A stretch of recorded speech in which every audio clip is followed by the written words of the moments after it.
दोस्तों हमको एक सवाल दिया गया है 1/x+4 माइनस 1/x-7 इक्वल 11/30। इसको हमको हल करना है। तो इसको हल करने के लिए सबसे पहले हम लोग एलसीएम ले लेते हैं। तो हम लिखेंगे एलसीएम लेने पर एलसीएम हम लोग x+4 और x-7 का एलसीएम इसी का मल्टीप्लाई आ जाएगा। तो x+4 एक ब्रैकेट में एंड x-7 दूसरे ब्रैकेट में। x+4 से x+4 डिवाइड हो जाएगा और हमारे पास x-7 बचेगा। x-7 इंटू 1 करेंगे तो सेम आ जाएगा x-7। x-7 से x-7 डिवाइड हो जाएगा तो हमारे पास x+4 बचेगा। x+4 को 1 से मल्टीप्लाई करेंगे तो सेम आएगा। माइनस है तो माइनस लगा लेंगे और माइनस के बाद ब्रैकेट लगाएंगे क्योंकि माइनस का मल्टीप्लाई ब्रैकेट के अंदर हो जाता है। तो x+4 बन जा x+4 ब्रैकेट क्लोज इक्वल 11/30। इसके बाद इस माइनस का मल्टीप्लाई ब्रैकेट के अंदर हो जाएगा। तो x-7 माइनस x और -4 अपॉन यहाँ पे मल्टीप्लाई करेंगे तो x का मल्टीप्लाई x से होगा तो x² और x का 7 से तो -7x। देन 4 का x से करेंगे तो 4x और 4 का 7 से करेंगे तो 4 से बन जा 28 इक्वल 11/30। इसके बाद दोस्तों x से x कैंसिल हो जाएगा प्लस x माइनस x। -7 और -4 ऐड हो जाएंगे तो -11।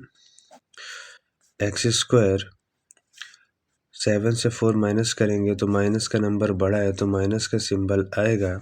7 - 4 3 तो -3x -28 इक्वल 11/30। 11 से 11 1 बार में कैंसिल हो जाएगा। 11 बन जाए 11 और क्रॉस मल्टीप्लाई करेंगे यानी तिर्यक गुणा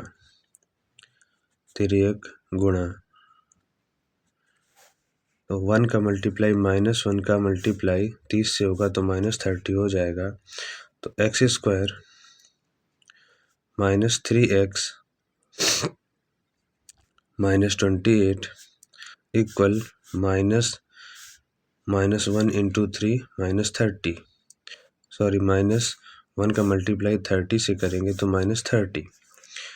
x², अब इस 30 को हम लेफ्ट साइड ले आएंगे तो x² -3x -28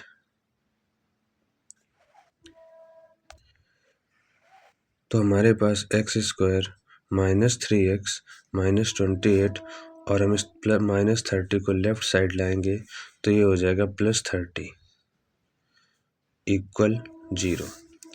x² -3x 30 से 28 माइनस करेंगे तो प्लस का 2 +2 इक्वल 0। अब 2 और x² का गुणांक तो 1 है तो यहाँ से 1 और 2 का मल्टीप्लाई 2 बन जा 2 और 2 के हमें ऐसे फैक्टर देखने हैं कि प्लस या माइनस करने पर -3 आ जाए। तो 2 बन जा 2 और 2 में 1 ऐड करेंगे 3 तो -2 और -1 हमारे इसके फैक्टर हो जाएंगे। x² -2x -1 लिखा नहीं जाता इसलिए x +2 इक्वल 0। x और x² -2x में x कॉमन है तो x कॉमन ले लिया। x से 1x कैंसिल हो जाएगा तो x माइनस x कैंसिल हो गया 2। -1 कॉमन आ जाएगा क्योंकि यहाँ 1 तो होगा ही। So minus minus plus 1x जा x माइनस प्लस माइनस और 1 2 जा 2 इक्वल 0। अब दोनों में क्या कॉमन है x -2 तो x -2 से x -2 कैंसिल हो गया। x बचा और x-2 से x-2 कैंसिल हो गया, माइनस का 1 इक्वल 0। इसके बाद x-2 इक्वल 0, x इक्वल 2 और यहाँ से x-1 इक्वल 0, x इक्वल 1। तो हमारे पास x के दो मूल आ गए, x इक्वल 2, 1। यही हमारा आंसर हो जाएगा इस क्वेश्चन का। दोस्तों, हमको एक सवाल दिया गया है, एक ट्रायंगल गिवन है PQR और इसमें दो लाइंस गिवन है। एक पॉइंट है S जो कि PR साइड पर है और एक पॉइंट है T जो कि Q और R साइड पर है। और हमको गिवन है, दिया गया है कि angle P equal angle RTS। तो एंगल P इसमें कहाँ बन रहा है, एंगल P ये है और एंगल RTS यानी ये दोनों एंगल इक्वल है। तो सिद्ध करो कि ट्रायंगल RPQ समरूप या सिमिलर है ट्रायंगल RTS के। तो हम लोग इसको सॉल्व करते हैं। तो हमको जो दो त्रिभुज समरूप सिद्ध करने हैं उन्हीं को हम लोग ले लेते हैं। तो त्रिभुज RPQ व त्रिभुज RTS में, triangle RPQ and triangle RTS में। तो RPQ में RPQ, ये जो बड़ा ट्रायंगल है RPQ, इसका एंगल P इक्वल है RTS, छोटा ट्रायंगल RTS ट्रायंगल के RTS एंगल के इक्वल है RTS। और ये हमको दिया गया है, गिवन है, तो दिया है लिख देंगे। इसके बाद हम देखेंगे कि एक एंगल बड़े ट्रायंगल में और छोटे ट्रायंगल में, दोनों ही ट्रायंगल में ये एंगल R आ रहा है। ट्रायंगल RTS में भी R आ रहा है और RPQ में भी R आ रहा है। तो जो एंगल दोनों में आता है हम उसे उभयनिष्ठ या कॉमन कहते हैं। तो एंगल बड़े वाले में P और P में भी R आ रहा है, तो हम कहेंगे PRQ, angle PRQ equal angle छोटे ट्रायंगल के लिए हम कहेंगे TRS या SRT। तो एंगल SRT ये उभयनिष्ठ है, तो हम उभयनिष्ठ लिख देंगे। हम इसी को कॉमन भी लिख सकते हैं, उभयनिष्ठ। तो इस तरह से हमारी दो एंगल हमारे बराबर हो गए, तो हम कहेंगे एंगल कसौटी से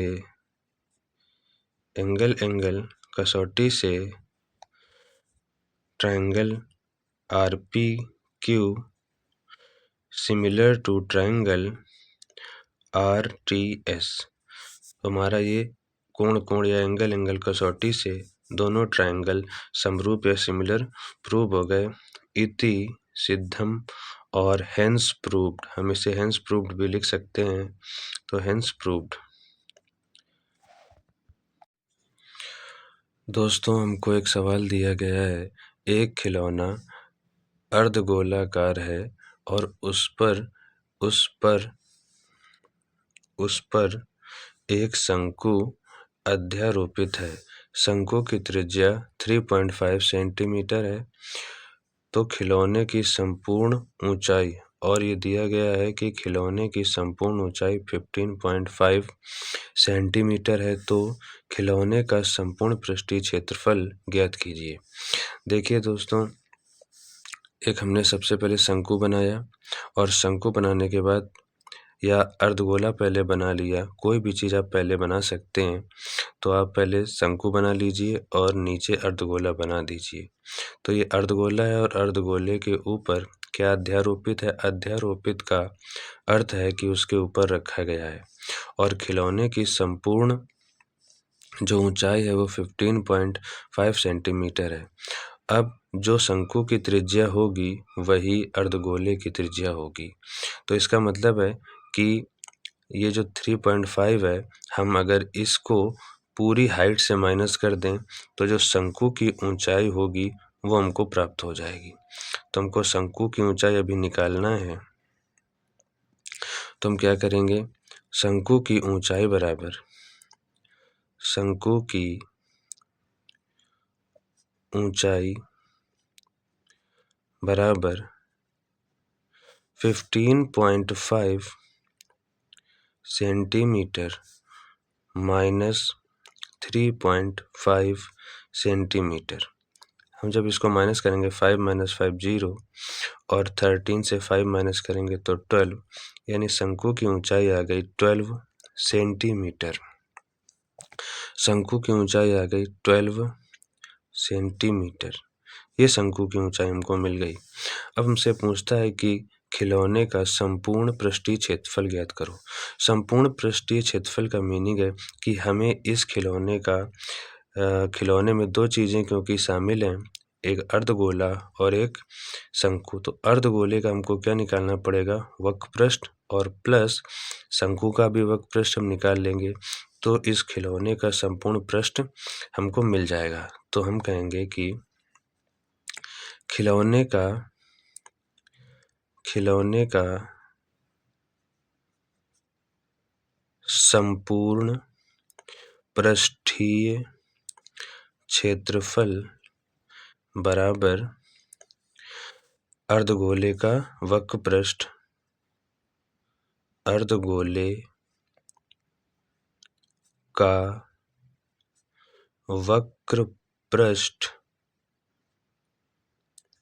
प्लस शंकु का वक्रपृष्ठ। शंकु का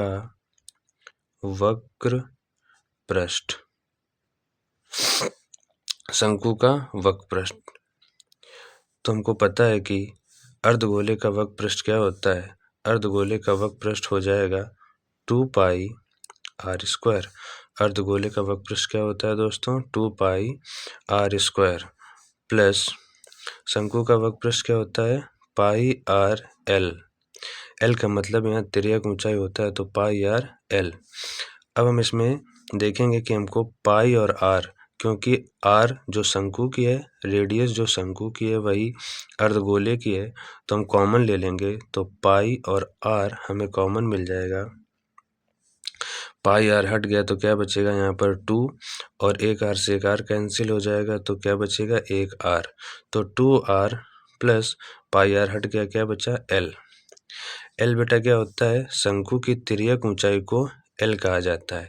ये जो तिर्यक ऊंचाई है इसको एल या तिर्यक ऊंचाई कहते हैं। तो हमको अभी तिर्यक ऊंचाई क्वेश्चन में नहीं पता है, तो हम यहाँ से निकालेंगे शंकु की तिर्यक ऊंचाई, यानी एल बराबर एक फार्मूला होता है √h² प्लस r²। तो शंकु की तिर्यक ऊंचाई बराबर √h² प्लस r²। तो हम कहेंगे L इक्वल √, अब हमें शंकु की ऊंचाई मिल चुकी है 12, 12, तो 12 का स्क्वायर प्लस रेडियस कितनी है 3.5, तो 3.5 का स्क्वायर। L इक्वल √12 का स्क्वायर 144, 12 का स्क्वायर 144 प्लस 3.5, यानी अगर हम 35 का लिख दें तो वो भी सही होता है। 35 का स्क्वायर क्या होता है, 12.25।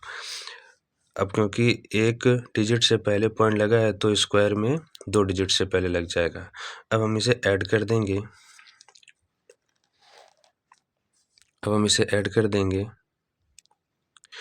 तो 0.25 तो ऐसे ही आ जाएगा हमारा 0.25, और 4 2 6 4 1 5 और 1 156.25, 156.25 आ गया दोस्तों। ये स्क्वायर होता है 125 का, 125 का। तो हम जब हमारे पास 2 डिजिट से पहले पॉइंट लिखा हुआ है तो हम 1 डिजिट से पहले लगा लेंगे, तो 12.5 सेंटीमीटर हमारी तिर्यक ऊंचाई आ गई। अब यहाँ पर ये क्वेश्चन है कि यहाँ से डायरेक्ट मैंने कैसे लिख दिया, तो यहाँ पर स्क्वायर रूट पता करने के 2 तरीके हैं।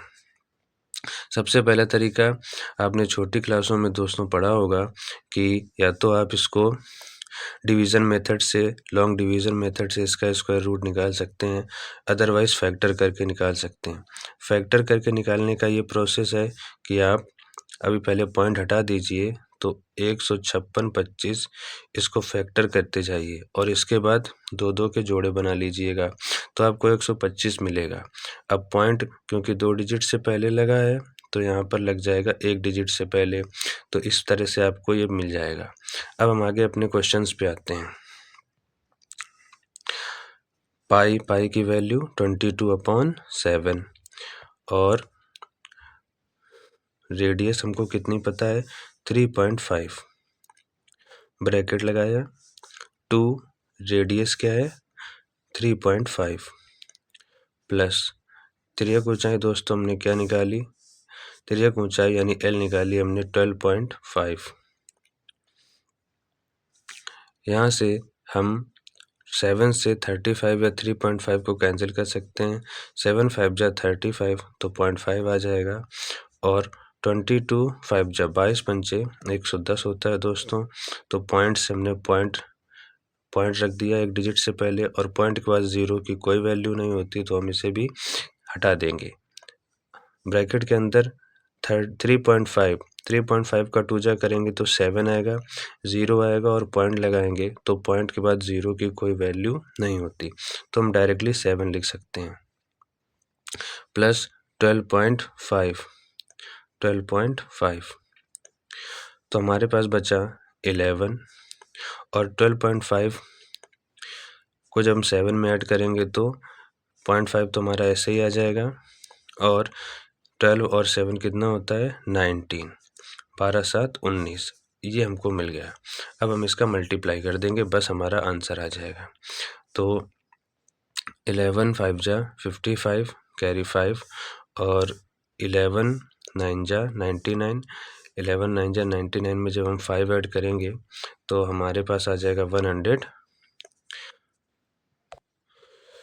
तो हम लोग मल्टीप्लाई कर रहे थे दोस्तों, सो 11 5 जा 55 कैरी 5, 11 9 जा 99, 99 में 5 जोड़ा 104, कैरी कितना आ गया 10 और 11 1 जा 11, 11 में जब 10 जोड़ेंगे तो कितना आ जाएगा 21।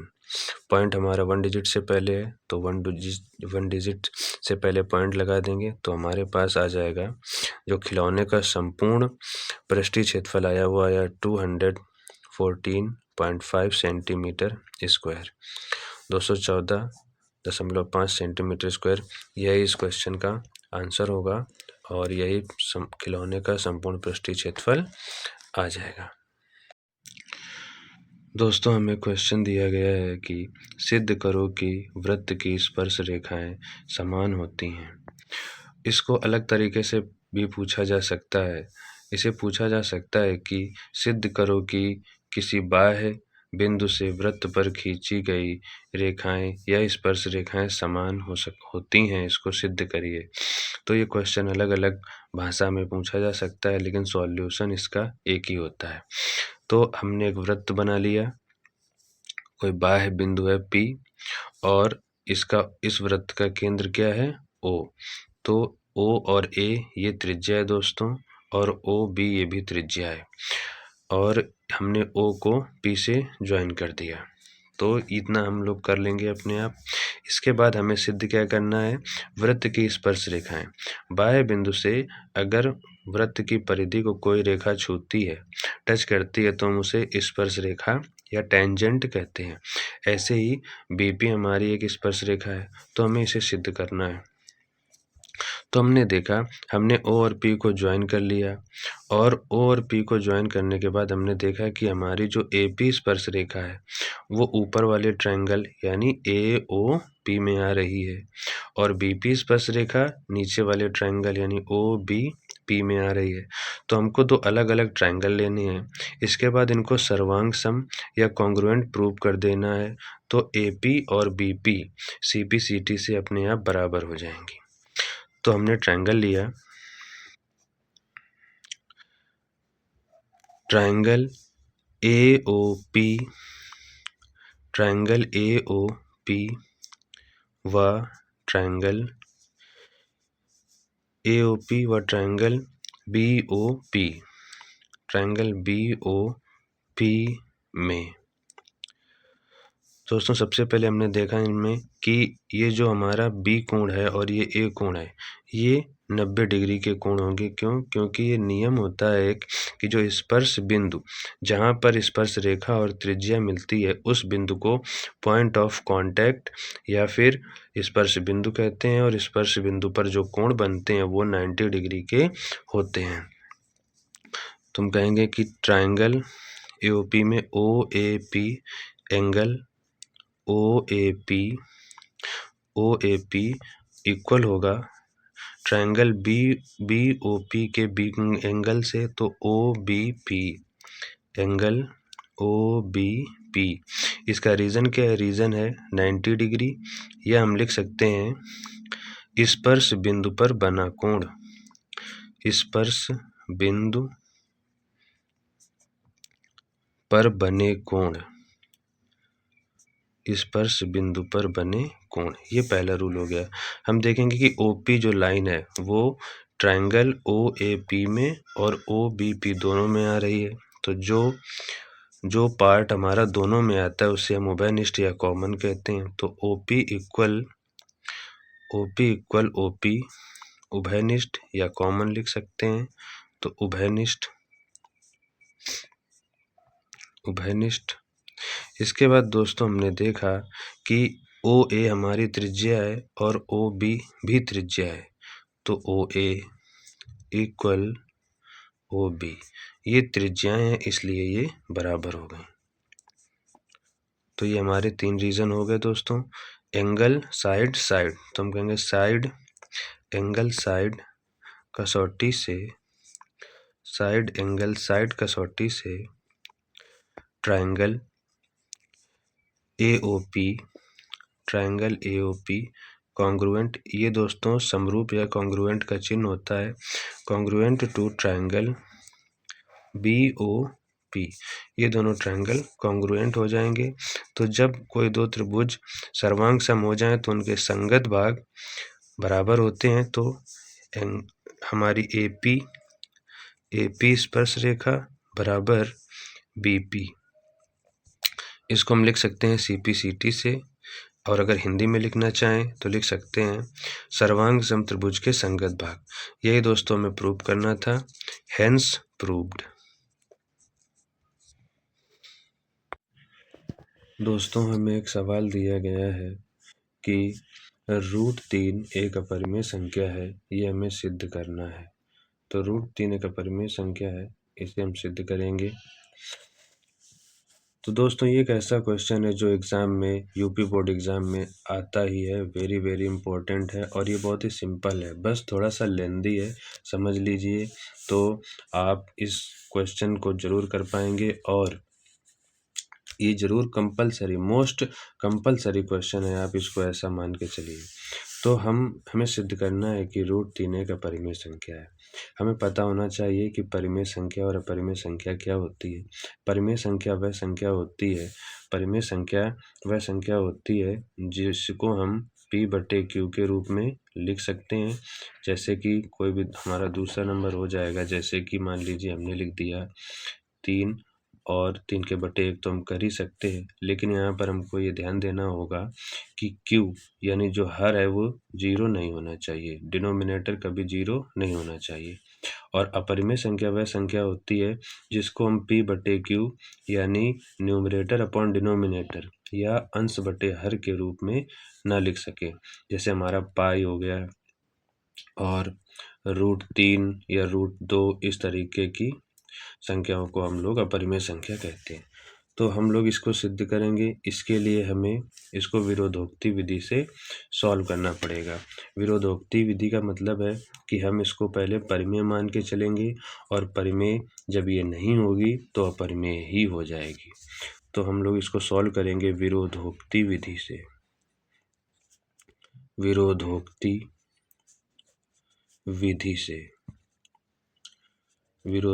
विधि से। तो माना हमें सिद्ध करना है कि अपरिमेय संख्या है ये, तो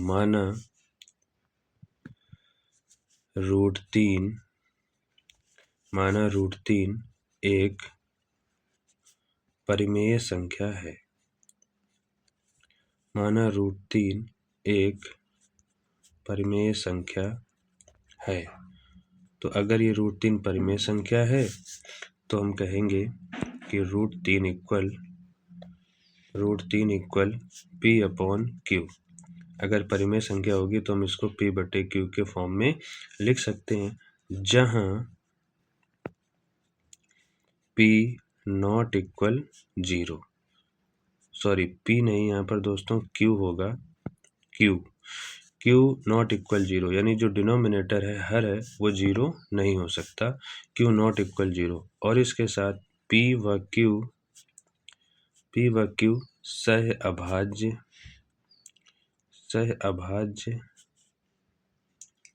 संख्याएं हैं।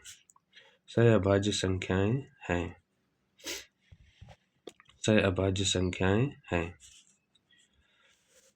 अभाज्य का मतलब क्या है? सह अभाज्य संख्याएं वह संख्याएं होती हैं जिनमें एक के अलावा कोई कॉमन ना हो। जैसे दोस्तों हमने यहाँ पर 8 ले लिया और 9 ले लिया।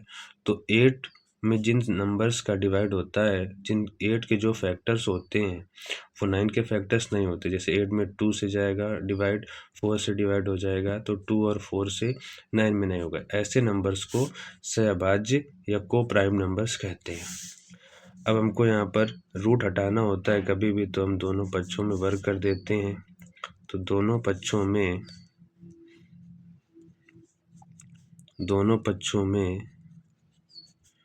वर्ग करने पर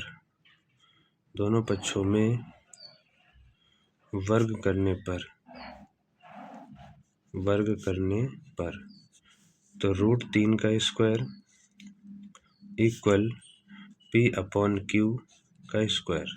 तो स्क्वायर से रूट कैंसिल हो जाएगा, तो 3 equal P²/Q²।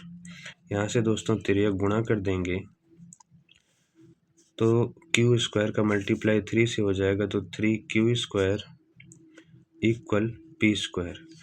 3Q² equal P²। हम इसको यहाँ पर समीकरण 1 नाम दे देंगे, इसका हम आगे यूज करेंगे अभी।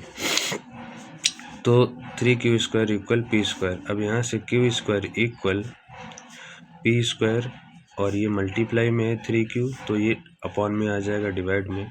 तो यहाँ से हमको एक प्रमेय दोस्तों याद होगी कि यदि किसी संख्या के स्क्वायर में किसी भी सर्टेन नंबर का डिवाइड हो जाता है, किसी भी निश्चित संख्या का भाग हो जाता है, तो उसकी स्क्वायर रूट में भी हो जाता है। जैसे एग्जांपल देते हैं, जैसे एग्जांपल अगर हम देखें तो जैसे मान लीजिए 4 है और 4 का स्क्वायर 16 होता है। तो अगर 16 में 2 का डिवाइड हो जाएगा तो 4 में भी 2 का डिवाइड हो जाएगा। तो ये प्रमेय हमारी बुक में चैप्टर में भी लिखी हुई है, तो हम वही लिख देंगे यहाँ पर कि यदि P², अब P² के अपॉन में 3 लिखा हुआ है, इसका मतलब P² में 3 का डिवाइड हो रहा है। यदि P² 3 से विभाजित है या डिविजिबल है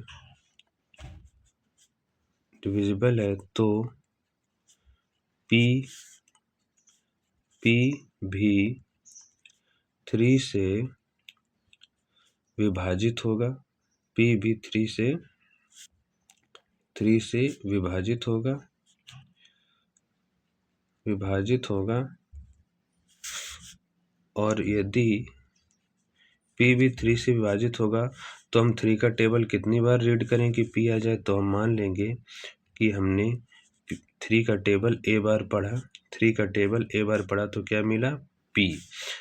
क्योंकि ये बच्चों चर दिया गया है, तो हमने मान लिया कि 3 का टेबल हमने A बार पढ़ा तो P आ जाएगा। तो यहाँ से हम कह सकते हैं कि P की वैल्यू 3AB आ गई। तो अब हम P की वैल्यू इस समीकरण 1 में रखेंगे, ऊपर हमने इसीलिए समीकरण 1 माना था। तो P का मान समीकरण 1 में रखने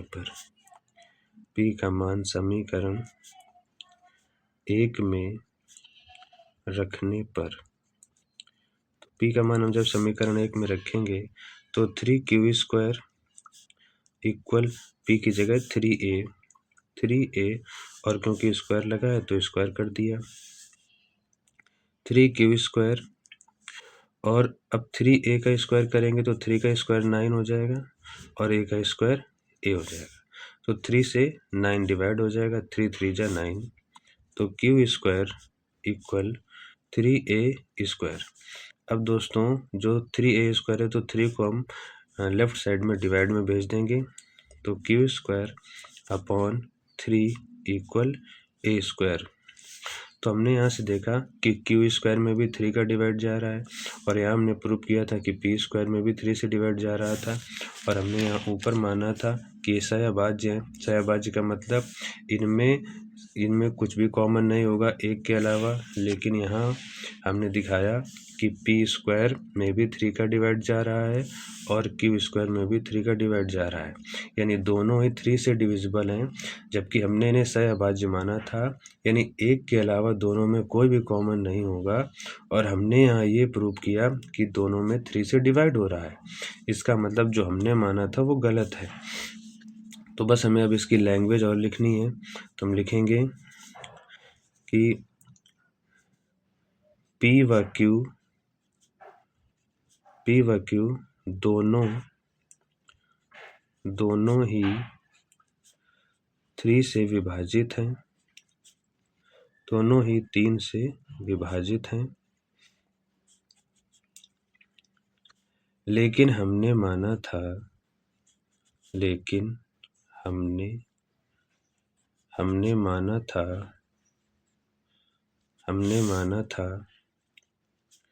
कि ये सहअभाज्य है। सहअभाज्य का मतलब एक के अलावा दोनों में कोई कॉमन नहीं है, ये सहअभाज्य हैं। तो हमारी कल्पना गलत है,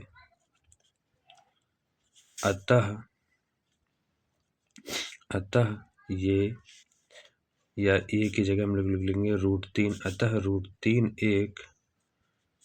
√3 एक अपरिमेय संख्या है, √3 एक अपरिमेय संख्या है।